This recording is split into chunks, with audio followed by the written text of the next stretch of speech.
देशी बंधुक और गंजेई सह युवक गिरफ जवान संपृक्त थिबा अभियोग। राज्य में बेआईन निशा कारबार दिनकू दिन बढ़ी चलता बेले सरकार नीति को नहीं प्रश्न उठुची। गोटेपटे निशा व्यवसाय को अनुमति और अन्यपटे चढ़ाऊ यही दुईमुखी नीति को नहीं काटौ लोकमानक मध्य असंतोष देखा देइछि। एही परिस्थिति मध्य मयूरभंज जिल्लार आसिछि एक बड़ खबर। देशी बंधुक गुली और गंजेई सह जड़े युवकों को पुलिस गिरफ्त करिछि। मयूरभंज जिला रासगोविंदपुर थाना अंचल में पुलिस को मिली बड़ सफलता।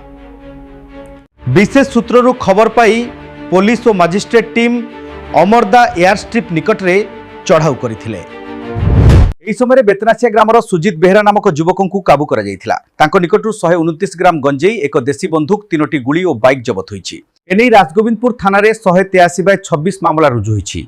तेबे एही अस्त्र डेलीवरी पई जने जवान को संपृक्तता थिबा नै पुलिस सूचना दैछि। घटनार तदंत को जोरदार करा जायथिबा बेले अन्य अभियुक्तों को धरिबा पई पुलिस सक्रिय होईछि। सेहीपरि मोरडा अबकारी थाना पक्षरु मध्य बड़ कार्यानुष्ठान होईछि। चिरकुणीपदा छक निकट रे चढ़ाऊ करी जने महिला को गिरफ्त करा जायछि। तांको निकटरू 1 केजी 930 ग्राम गंजेई जबत होईछि। दीर्घ दिन धरी एही महिला गंजेई कारबार करुथिबा सूचना मिलिछि। एनै मोरडा अबकारी थाना रे 3/26 मामला रुजु होइथिबा बेले अभियुक्तों को कोर्ट को पठा जायछि।